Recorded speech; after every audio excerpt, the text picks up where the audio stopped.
Bonjour et bienvenue pour ce de la série H-Show. Le film d'aujourd'hui s'appelle Tolkien, il est réalisé par Dom Karukowski et scénarisé par David Gleason. Il est sorti au cinéma le 19 juin 2019 et je l'ai vu au cinéma en version originale. Tolkien est un projet de production notamment de Fox Searchlight et de Chemin Entertainment qui ont annoncé en 2013 qu'un film sur la vie de Tolkien serait produit sur la base d'un scénario de David Gleason. Alors c'est qui David Gleason? David Gleason, c'est un réalisateur scénariste de films que j'ai pas vu, mais il a déjà fait 5 films derrière lui, donc il a plutôt une carrière déjà sympathique. Il a été engagé notamment pour un nouveau scénario sur un film sur les frères Grimm, donc autant dire qu'il est plutôt bien produit, que c'est un mec dont on risque de voir les productions au cinéma régulièrement. Le réalisateur, c'est Dom Karukowski, qui a gagné des prix sur des films que je n'ai pas vus, et qui, me semble-t-il, est venu prendre un peu l'argent sur ce projet, mais j'y reviendrai dans ma conclusion. Je ne connais pas son travail, donc je me taire avant de dire de très grosses bêtises. Si vous connaissez son cinéma, évidemment, et que c'est intéressant à découvrir, n'hésitez pas à me dire. À partir de Tolkien, j'ai pas spécialement envie d'aller voir. Gros spoil de ma conclusion, mais n'hésitez pas à me dire si je fais fausse route et que ce sera intéressant de découvrir le reste de son cinéma. Donc, Tolkien est un projet de producteur pensé d'abord, il faut être honnête, pour capitaliser sur le succès des adaptations cinématographiques de ces livres de la série du Seigneur des Anneaux. Incontestablement. Le film ne laisse aucun doute là-dessus, je trouve. Et le scénario de Gleason, se concentrant sur la jeunesse de Tolkien, jusqu'à sa participation à la Première Guerre mondiale, ne laisse que peu de doutes. Le film n'abordant pas l'écriture compliquée et contrastée de la saga du Hobbit. Par exemple, le Hobbit est un conte pour enfants. C'est pas un roman à la base, à proprement parler, c'est un conte pour enfants qui a eu un énorme succès, et 10 ans plus tard, il a sorti Le Seigneur des Anneaux, qui commence comme un voyage très détaillé et enfantin presque, si je vous conseille de le lire pour vous en rendre compte, avant d'accélérer pour devenir une aventure adulte dès sa deuxième partie. En fait, il y a vraiment un changement de ton. Et donc, comme je disais, Tolkien a mis 10 ans à l'écrire, et à écrire les 3 tomes, et il y a eu visiblement des changements dans son état d'esprit au fur et à mesure de l'écriture de cette saga. Et ça aurait été intéressant, par exemple, de suivre son état d'esprit durant cette écriture, au moins dans une partie du film. Mais je ne vais pas trop développer maintenant, on va aller dans les détails après. Commençons d'abord par un pitch. Dans les années 1905, le jeune John Roald Tolkien et son petit frère déménagent en Afrique du Sud avec leur mère, une amoureuse des lettres qui leur raconte des mythes et des légendes. Après le décès de leur père en Afrique du Sud, ils basculent dans une pauvreté qui coûte la vie à leur mère. Envoyé en pension de famille auprès d'un prêtre, qui est leur tuteur, John y fait la rencontre d'Edith, dont il tombe vite amoureux. Amoureux des lettres, il rencontre à la King's Edward School Christopher, Gilson et Robert, avec qui il va fonder un club dont le but est de changer le monde à l'aide de l'art. Tolkien s'inscrit dans la lignée de la biographie d'artiste, où il s'agit de retrouver dans la vie de l'artiste ce qui a influencé ses œuvres. Aussi bien ce qu'elles représentent que ce qu'elles racontent, ce à quoi elles font référence, etc. etc.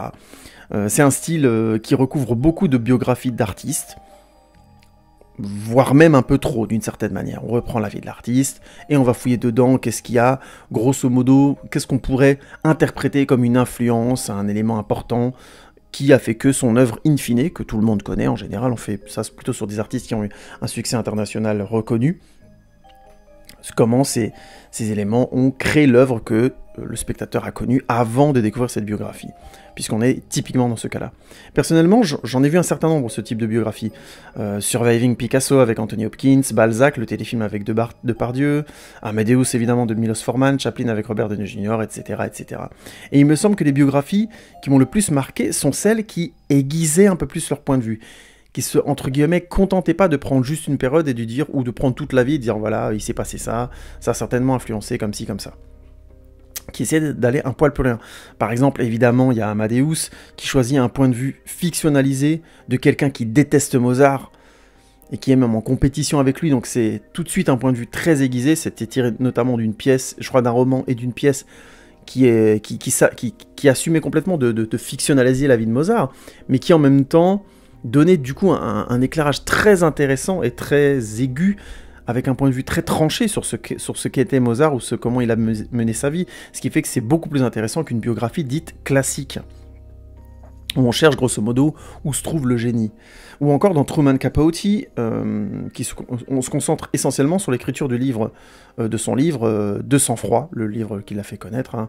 C'est quoi? C'est From Cold Blood, je suis plus sûr, etc. Donc c'est aussi une partie de sa vie bien précise qu'on aborde, qui est liée à l'œuvre qu'on connaît le plus. Alors ça a des défauts et des qualités, mais au moins c'est tranché dans le vif de l'existence de cette personne et admettre qu'on s'intéresse essentiellement à la création de cette œuvre et qu'on ne veut pas aller chercher des choses psychanalytiques à 2 balles, par exemple, pour essayer de justifier ce que la personne est devenue. On fictionnalise, mais on se concentre sur une période qui détermine l'œuvre que tout le monde connaît. Et l'œuvre la plus connue de Truman Capote reste De sang-froid. À chaque fois, il y a une partie précise donc dans ces exemples de la vie de l'artiste qui est abordée avec un regard différent. Dans le cas de Truman Capote, Philip Seymour Hoffman, par exemple, avait choisi de chercher à imiter le côté exubérant et quelque part féminin de Capote, au point que le film laissait constamment un doute sur le fait que l'écriture de sang-froid l'avait vraiment atteint. On avait la réponse à cette question vraiment à la toute fin du film. On le savait que dans le dernier quart d'heure, 20 minutes. Avant, on pouvait vraiment en douter à cause de l'attitude très ambivalente du personnage au niveau, notamment dans sa représentation sociale, c'était un peu compliqué. Et le côté exubérant justement et féminin de Philip Seymour Hoffman, qu'il avait élaboré avec le réalisateur, était très juste pour maintenir ce doute. Ce fait qu'il écrivait quelque chose, on a constamment un doute sur le fait qu'il écrit quelque chose de putassier qui a simplement pour but de donner au lecteur ce qu'il veut recevoir à l'époque, c'est-à-dire les Américains qui commençaient à s'intéresser au meurtre, aux choses sordides. Et en même temps, on a aussi une impression qui s'intéresse réellement à l'assassin.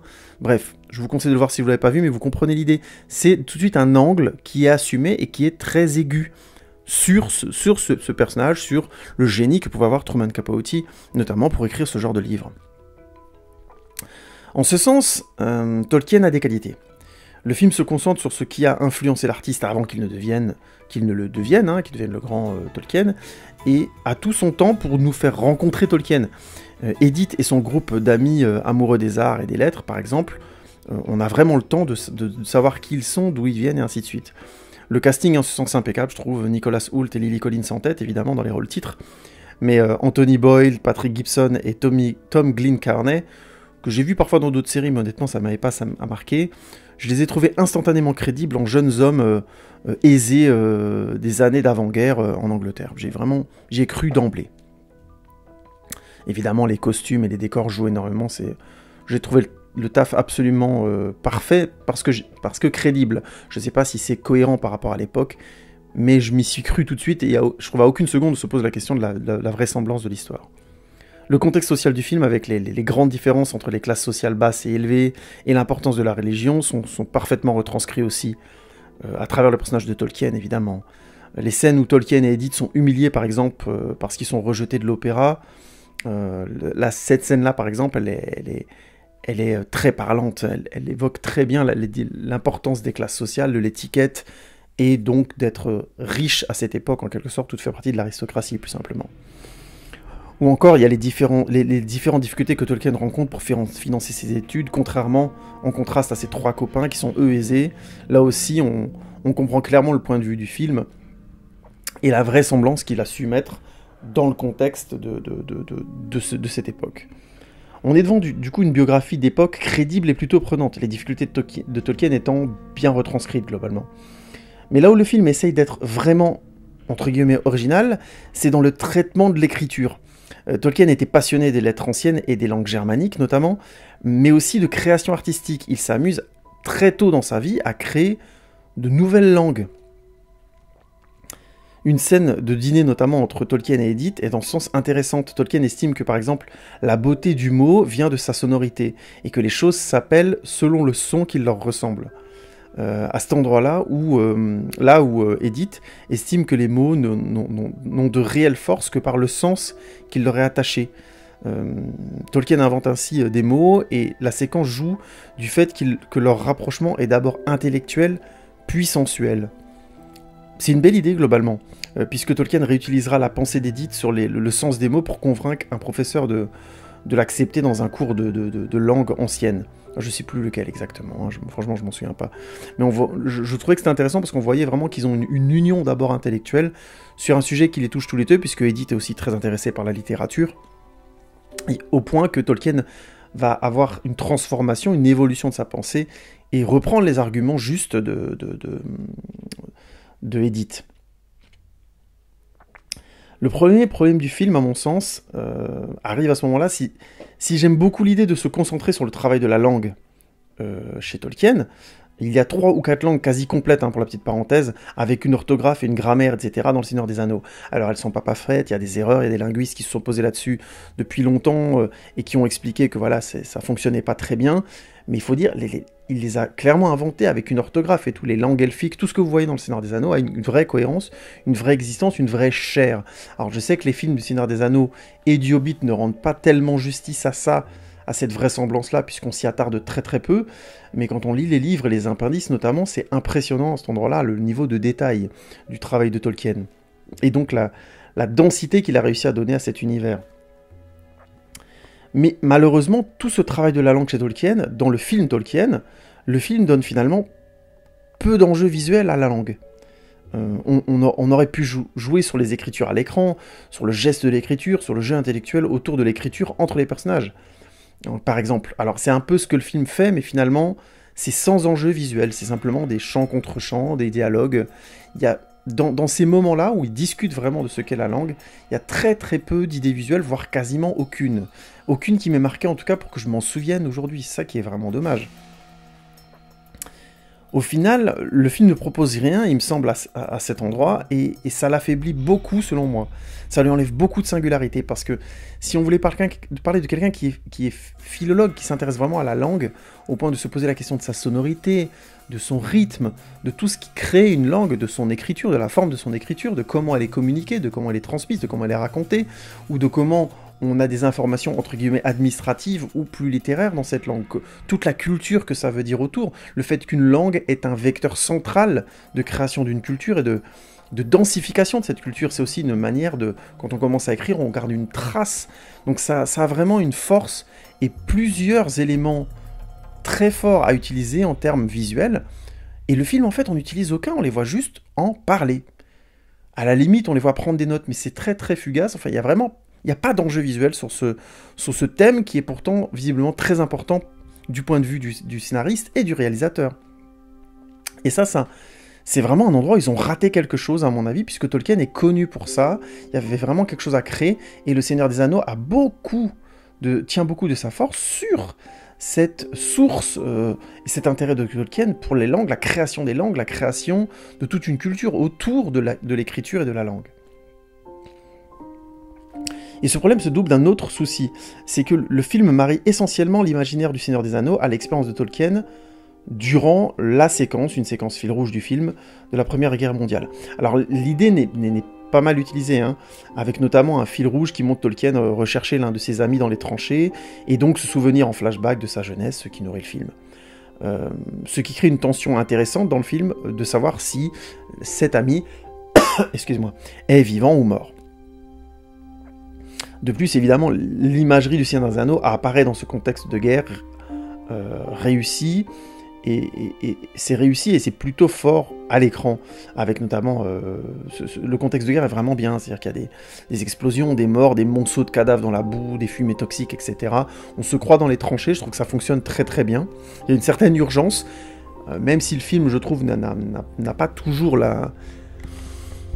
malin dans le fait n'essaie pas de nous étouffer un peu avec cette période qui s'y prêtait très très bien et qui aurait été un petit peu plus traumatique, je pense, s'ils avaient exagéré un petit peu plus les effets, pas les effets, mais on va dire les choix de cadrage, par exemple, en nous laissant complètement dans les tranchées. On a un peu trop de plans aériens ou de grues qui nous éloignent un petit peu de la sensation que Tolkien a, même s'il est vraiment dans des situations terribles avec beaucoup de boue. Il y a un moment donné, il est dans un charnier tout seul avec de l'eau, donc on sent qu'il y a des cadavres dans l'eau et tout, donc c'est particulièrement fort graphiquement, mais c'est pas très fort en termes de sensation à cause d'une mise en scène que je trouve pour le coup un peu égale. J'aurais préféré par exemple qu'on reste de son point de vue, qu'on reste à son niveau, qu'on n'arrive pas à voir tous les détails, mais qu'on soit entouré comme ça de cadavres, et au niveau de son regard à lui, je pense que ça aurait été bien assez fort, et ça aurait beaucoup plus souligné l'importance de cette expérience pour lui, directement en termes sensoriels, pas seulement en termes intellectuels. Malheureusement, même si ce passage sur la guerre est plutôt réussi, c'est le seul passage du film qui semble avoir de vrais enjeux visuels. Alors c'est cohérent en termes de sens et de point de vue, Tolkien n'ayant probablement jamais vécu pire expérience avant, hein, il est... Je trouve que c'est beaucoup moins cohérent en termes de film. C'est d'avoir marié comme ça l'imaginaire du Seigneur des Anneaux avec essentiellement son expérience dans les tranchées. Déjà, le film recycle avec grande modération, mais tout de même, l'imagerie de la trilogie de Peter Jackson. Je suis obligé de le dire. On a de droit aux grandes ailes noires dans la fumée, ou encore au casque à 3 grandes pointes. Mais il faut savoir que l'imagerie du Seigneur des Anneaux, telle que nous on la connaît maintenant, et notamment à cause des films de Peter Jackson, et qui a du coup influencé grandement les films de Jackson, hein, et ben c'est pas l'imagerie de Tolkien, mais de 2 illustrateurs qui s'appellent Alan Lee et John Howe, et qui ont fait quasiment de leur vie un hommage constant à l'univers du Seigneur des Anneaux. Allez voir leurs dessins, c'est juste formidable. John Howe, Alan Lee, Seigneur des Anneaux, vous tapez ça sur Google, vous allez être sur le cul, c'est absolument génial, magnifique. Chacun dans leur style, ils ont fait des dessins que, évidemment, Peter Jackson a quasiment réutilisé tel quel dans la mise en scène du Seigneur des Anneaux, ou à quelques détails près, c'est absolument magnifique. Mais c'est eux qui, avec l'accord de Tolkien, mais surtout des éditeurs de Tolkien, je ne suis pas certain que Tolkien ait tellement donné son accord d'ailleurs là-dessus, ont littéralement trusté toutes les devantures de pages, les bandes dessinées, pas les bandes dessinées, mais les romans avec images graphiques et tout ça, qui sont sortis depuis quasiment 50 ans, sur l'univers du Tolkien et du Seigneur des Anneaux, et on a constamment... j'ai mon édition du Seigneur des Anneaux, il y a une image sur la page de garde des 2 tours, et ben c'est de Alan Lee, il y a quasiment aucun doute, hein, c'est vraiment les 2 qui ont trusté cet univers-là, et qui ont vraiment marqué l'imaginaire des fans depuis des années, et Peter Jackson ne s'est pas trompé en les faisant venir et travailler notamment directement à la création artistique sur les films du Seigneur des Anneaux, évidemment il a eu raison de les appeler, et du coup on sent toutes leurs pattes, toute l'influence de leurs dessins les plus connus sur le visuel et l'imagerie collective qu'on a aujourd'hui du Seigneur des Anneaux. Donc ça date pas de Tolkien, mais ça date bien d'après. Et ça, c'est problématique historiquement. Donc, même si réutiliser cette imagerie vis-à-vis du public était cohérent, vis-à-vis de la vision de Tolkien de son œuvre, que le film adopte comme point de vue, c'est peu cohérent. Je vais donner un exemple tout bête, mais Tolkien était notamment un fervent catholique, par exemple. Quitte à avoir des visions, une imagerie, je pense qu'il aurait dû avoir une imagerie plus sacrée, qui aurait peut-être été plus adaptée. Je pense pas que... Il est impossible qu'il ait eu ces visions-là durant la Première Guerre mondiale, mais je pense qu'il aurait fallu être plus ambigu que ça, plus complexe que ça. Je comprends l'importance, je comprends le côté didactique vis-à-vis du spectateur qui va attendre indirectement du retour des images du Seigneur des Anneaux, puisque les films ont eu énormément de succès, aussi bien le Seigneur des Anneaux que le Hobbit, mais c'est, à mon avis, un peu facile, et en fait c'est un peu déplacé. C'est pas exactement l'imagerie que Tolkien avait en tête. Il faut le dire, c'est l'imagerie de Alan Lee et John Howe sur l'univers de Tolkien. Mais même sans aller jusque-là, hein, après tout, difficile de dire ce que Tolkien voyait. Voilà, donc imaginons qu'il ait vu les choses comme ça. On a l'impression qu'il y a 2 films qui cohabitent sans jamais vraiment se rencontrer. Un dans les tranchées avec une imagerie forte, et un autre au milieu des études de Tolkien et de théories artistiques sur la langue, mais qui en fait n'a aucun enjeu visuel. La relation entre Tolkien et Edith étant censée faire le lien, évidemment. Hein. Edith est représentée comme sa muse, celle qui lui inspire beaucoup de personnages elfiques et tout ça. Bon, on comprend, le film est assez clair là-dessus. Pourquoi pas ? L'idée aurait pu être intéressante si le film avait su se trouver des enjeux visuels pour chacune de ses parties. En l'état, c'est un film propre et efficace, mais sans plus.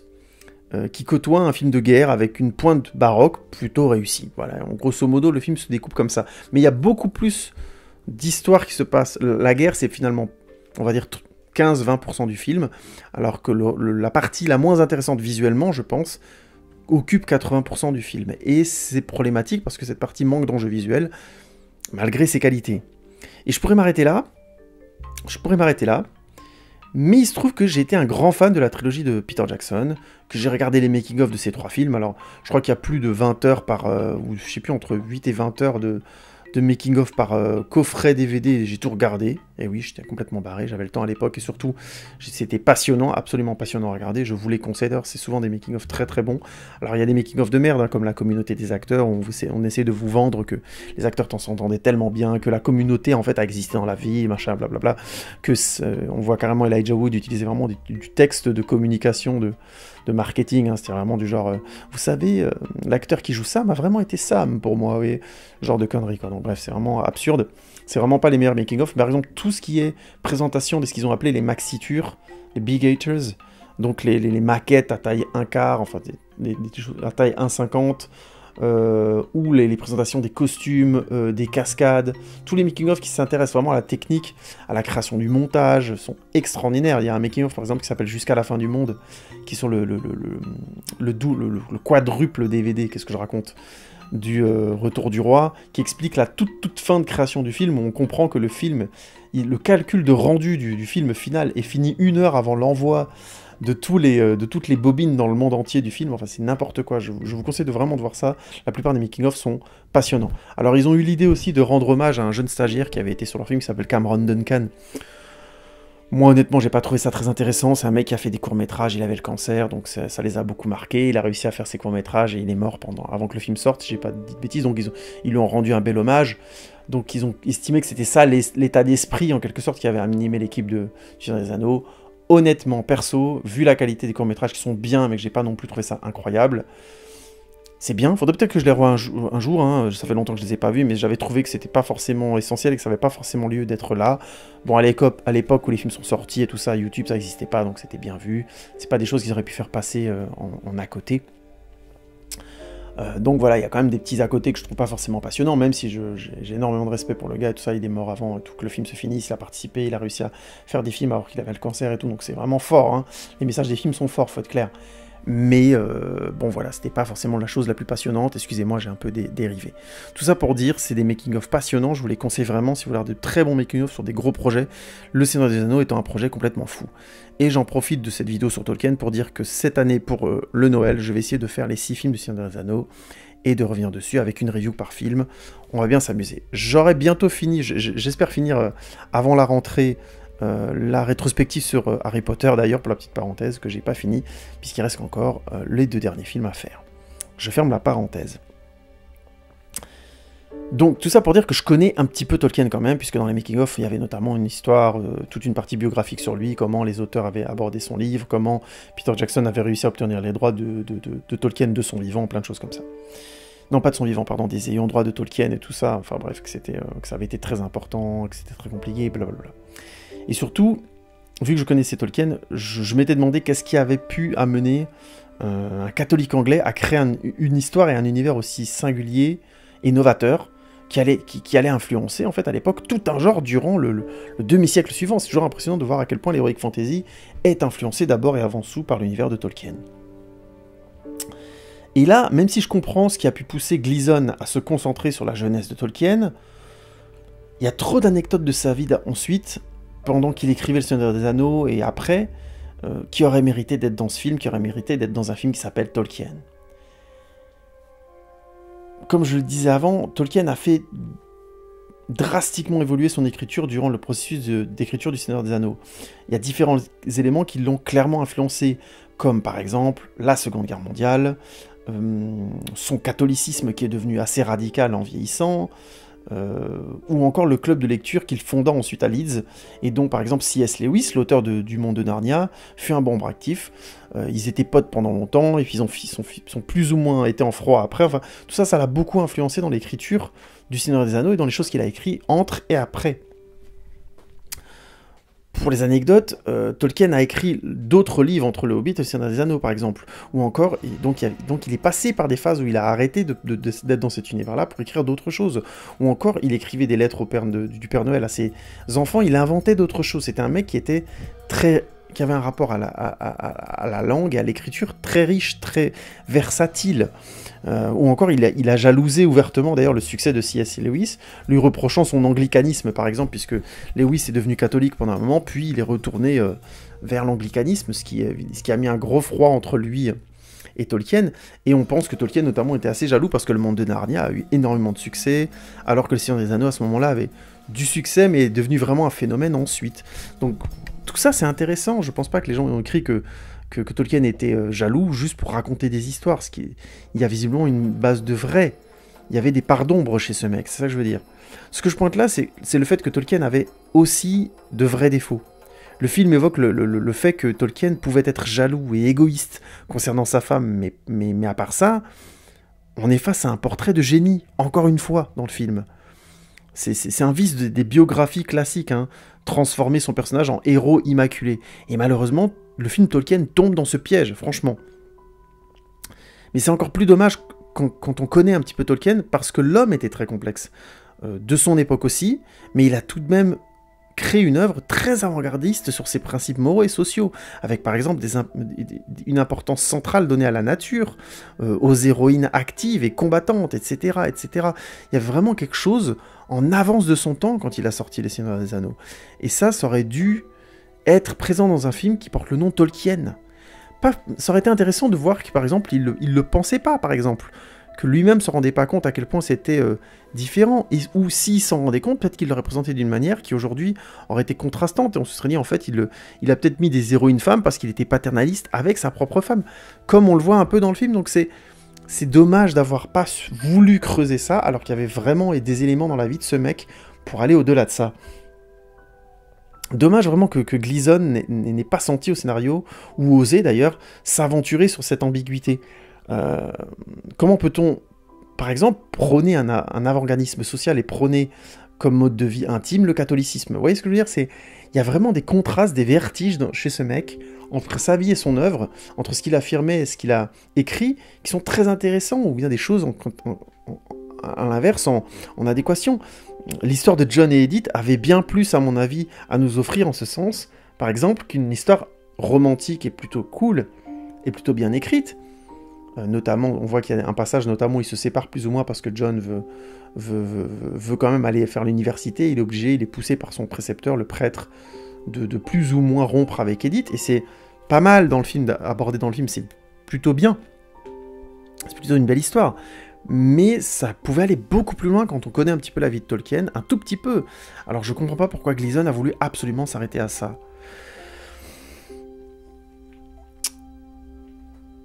En conclusion, je dirais que Tolkien n'est pas un film désagréable. Mais c'est pas un bon film non plus. C'est trop sage dans sa mise en scène de la langue, notamment, et c'est peu inspiré sur l'histoire d'amour. Malgré des acteurs que j'ai trouvé très impliqués, hein. C'est solide dans son film de guerre, mais je trouve que c'est trop aisément copieur de l'univers de Jackson, honnêtement. Et au final, ce Tolkien est un film assez moyen. C'est pour ça que je disais Dom Karykowski, qui a eu des prix, visiblement beaucoup de prix pour ses films, 2 ou 3 prix notamment internationaux pour des films qu'il a fait avant. Je trouve que là, il est venu cachetonner. J'ai pas eu l'impression de rencontrer une personnalité, un réalisateur qui a quelque chose à faire. Alors, c'est son premier film aux États-Unis, donc peut-être aussi qu'il n'a pas pu tout à fait faire ce qu'il voulait. Mais je trouve franchement que pour le coup le film est assez inodore. Et quand il a de la personnalité, on a l'impression que c'est de la personnalité qui vient de l'univers artistique des films de Peter Jackson, donc ça enlève encore de la personnalité en fait. Je trouve que c'est un film moyen qui est carrément décevant pour peu qu'on connaisse l'œuvre et le personnage, honnêtement. Alors si vous aimez les films de Jackson et que vous ne connaissez pas Tolkien, pourquoi pas, ça c'est pas un mauvais film. Mais au-delà de ça, il me semble que ce film n'est pas assez singulier, et pour faire court, il me semble qu'il passe à côté du potentiel de son sujet quand on connaît un peu Tolkien. Donc c'est forcément un peu décevant. Je vais m'arrêter là, je vous remercie beaucoup pour votre écoute, c'était un petit podcast court cette semaine, j'espère avoir été un peu dans les détails, je voulais aborder vraiment cette question de la biographie et j'espère que ça vous a plu. N'hésitez pas à me dire ce que vous en pensez, si vous l'avez vu, à me donner votre avis, si vous avez aimé, pas aimé, ainsi de suite. Merci beaucoup pour votre écoute encore et on se retrouve bientôt pour un nouvel épisode de HO. Tweetez, Instagrammez, Facebookez, partagez, likez évidemment si vous voulez aider la chaîne à se développer, mais n'hésitez pas non plus à me dire ce que vous en pensez, c'est ça qui m'intéresse le plus. A très bientôt donc pour un nouvel épisode de HO. Salut les amis, ciao ciao.